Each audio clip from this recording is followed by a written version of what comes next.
మీ business ఏదైనా మీ ఊర్లో promotion చేయాలంటే అది సుమన్ టీవీతోనే సాధ్యం. ఇప్పుడే సంప్రదించండి.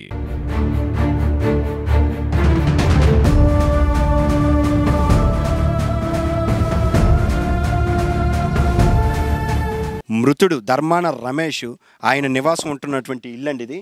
ఈ ఇంటి నుంచి తెల్లవారి డ్యూటీకంటూ హాస్పిటల్కి తన వృత్తిరీత్యా హాస్పిటల్లో ఒక ల్యాబ్ టెక్నీషియన్గా వర్క్ చేస్తున్నాడు.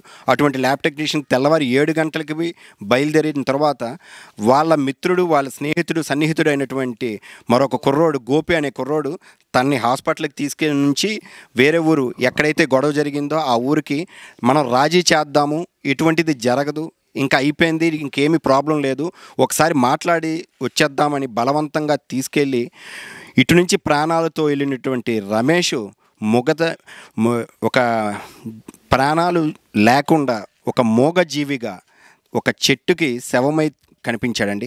అది చూసినటువంటి కుటుంబము చాలా బాధపడుతున్నటువంటి తరుణం. ఈరోజు ఆ తోటలో ఎక్కడైతే సంఘటన వాళ్ళు చేశారు అక్కడికి డైరెక్ట్గా మనం వెళ్ళే ప్రయత్నం చేద్దాం. ఆ తోటలో ఎక్కడ జరిగింది, అది ఏ విధంగా జరిగింది, ఆ చెట్టుకి హ్యాంగ్ చేసేటప్పుడు అదే తోటలో ఇంతకు ముందు కూడా వేరే హత్య కూడా జరిగింది అని చెప్పి గ్రామస్తులు చెప్తున్నారు. ఆ తోటలో ఇది 2వ హత్యగాను వీళ్ళు చెప్తున్నారు. ఎక్కడైతే హత్య జరిగింది అనేది ఒక తోటలో అది ఆత్మహత్యగా చిత్రీకరించినటువంటి తోట దగ్గరికి వెళ్ళడం జరుగుతుంది. కంప్లీట్గా ఒక అడవిని తలపించే విధంగా ఎక్కడ కూడాను చుట్టుపక్కల చెట్లు తోటలతో ఉన్నటువంటి ఏరియాని నిర్మానుషంగా ఉన్నటువంటి ఏరియాలో నార్మల్ టైంలో మనం ఎవరైనా రావాలంటేనే భయపడినటువంటి ఇలాంటి దట్టమైనటువంటి ఒక తోటలోకి ఇక్కడ తీసుకొచ్చి వీళ్ళని ఒక ఆత్మహత్యగాను ఒక చెట్టుకి హ్యాంగ్ చేసేసి దీన్ని ఆత్మహత్యగా చూపించారు. వీళ్ళు ఇది హత్య అని చెప్పడానికి బలంగా ఏంటి అంటే ఇక్కడికి ఈ ప్రాంతానికి తీసుకొస్తున్నప్పుడు ఎంట్రన్స్లో ఉన్నటువంటి ఒక సీసీ కెమెరాలో బండి మధ్యలో ఆ కుర్రోని కూర్చోబెట్టి ఇద్దరు కూడాను బైక్ని డ్రైవ్ చేసుకొని తీసుకొని వచ్చారంట. తీసుకొచ్చి ఏ చెట్టుకి అయితే హ్యాంగ్ చేశారో ఆ ప్లేస్లోకి మనం వెళ్ళే ప్రయత్నం అయితే చేద్దాం. ఇది చాలా మొత్తం అంటే ఒక దట్టంగా ఒక అడవిని తలపించే విధంగా ఉన్నటువంటి తోట ఇది. సో ఈ తోటలోకి ఒకసారి వెళ్ళే ప్రయత్నం అంటే కంప్లీట్గా ఒక జీడి మామిడి తోటలోనికి బలవంతంగా తీసుకొచ్చేసి అంటే అప్పటికే ఆ కుర్రని చంపేసి ఇక్కడికి తీసుకొచ్చారన్నది వీళ్ళు ఆరోపిస్తున్నారు. అంత ఖచ్చితంగా ఎలా చెప్పగలుగుతున్నారంటే వాళ్ళు చూసినటువంటి సీసీ ఫుటేజ్లో మధ్యలో అంటే తూలిపోతూ ఒక చనిపోయిన శవం ఎలాగైతే పడి ఉంటుందో అటువంటి వ్యక్తిని మధ్యలో కూర్చోబెట్టి ఈ ధర్మాన రమేష్ అనే వ్యక్తిని మధ్యలో కూర్చోబెట్టి ఇక్కడికైతే తీసుకొచ్చారు. ఎవ్వరికీ అనుమానం రాకుండా దీన్ని ఉరిగాను చూపించే ప్రయత్నం అయితే వాళ్ళు చేశారు. ఎలా చేసినప్పటికీను ఎవరైతే ఆ అబ్బాయి యొక్క స్నేహితుడు ఇక్కడికి ఉన్నారు అంటే వీళ్ళన్నీకి కబురు పెట్టిన తర్వాత ఎక్కడ ఉన్నాడంటే ఇక్కడే ఉన్నాడు అని ఖచ్చితంగా ఇదే స్పాట్కి ఎలా తీసుకొచ్చారు, ఈ ఇంతటువంటి ఈ అడవిలా తలపించినటువంటి ఈ ఏరియాని అంటే చూస్తే చుట్టుపక్కల ఎక్కడ కూడా కంప్లీట్ చూడండి చెట్లు ఇంత మధ్యలోకి తీసుకొచ్చి ఇక్కడ ఉరి తీసే ప్రయత్నం అయితే చేశారు. ఇదే చెట్టుకి వీళ్ళు ఉరేశారు అంటున్నారు. అంటే వాళ్ళు సాక్ష్యాధారాలని సృష్టించడంలో కూడా విఫలమయ్యారని చెప్పడానికి ఒక నిదర్శనం మీకు చూపిస్తున్నాను చూడండి. చనిపోయినటువంటి కుర్రోడి యొక్క జోళ్ళు 2 పక్క పక్కనే ఉన్నాయి. అంటే ఉరేసుకున్నట్లయితే చూడండి ఎక్స్క్లూజివ్గా జోళ్ళు చనిపోయినటువంటి కుర్రోడి యొక్క జోళ్ళు ఇవి. ఒకవేళ చనిపోయిన కుర్రోడు ఉరేసుకున్నట్లయితే కాళ్ళు కొట్టుకున్నప్పుడు అటు ఇటు తల్లి జోళ్ళు చెల్లాచెదురు అవుతాయి అని క్లియర్గా ప్రతి ఒక్కరికి తెలుసు. అటువంటిది ఒకే ప్లేస్లో అంటే 2 జోళ్ళు ఒక్క దగ్గరే పెట్టి సెల్ ఫోను ఛార్జర్ కూడా ఈ చెట్టు దగ్గరే పెట్టారంటున్నారు. చనిపోయినటువంటి చెట్టు అండి అంటే చనిపోయిన వ్యక్తిని తీసుకొచ్చి ఒక ఉరి తీసేటట్లుగా పెట్టి ఆత్మహత్యగా చిత్రీకరించినటువంటి చెట్టు ఇది.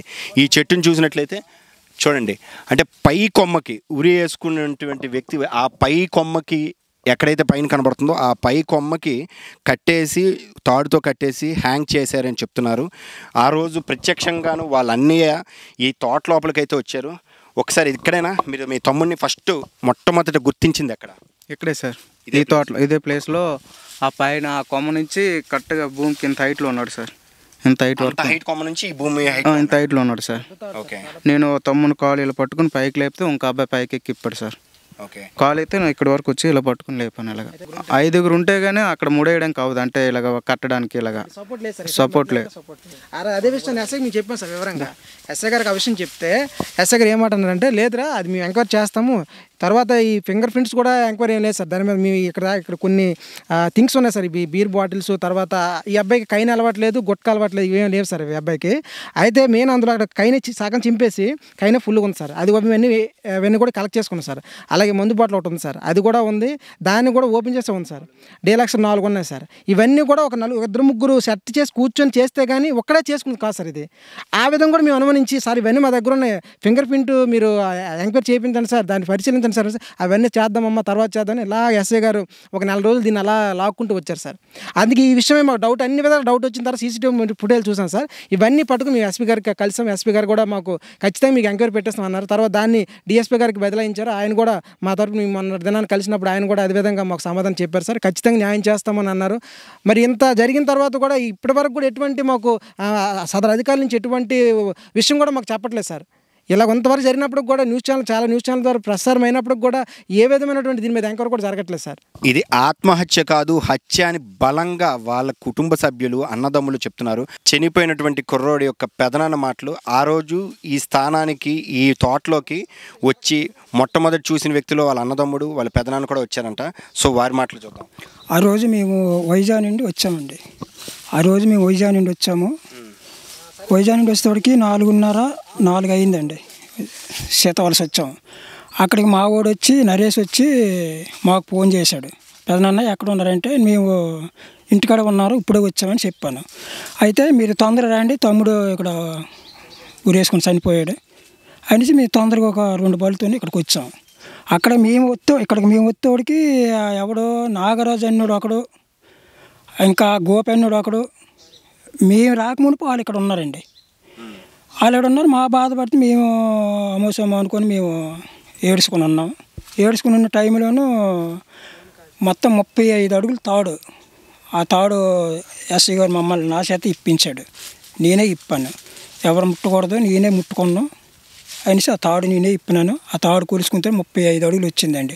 ఆ 35 అడుగులు మేము ఏడ్చుకొని చేసుకొని మేము ఉన్నప్పుడు ఆ నాగరాజు అన్నాడు, కోడి పిల్లని కాల్చి కంట మీరెందుకు ఇంకా హాస్పిటల్కి జాయిన్ చేస్తారు అని చెప్పాడు.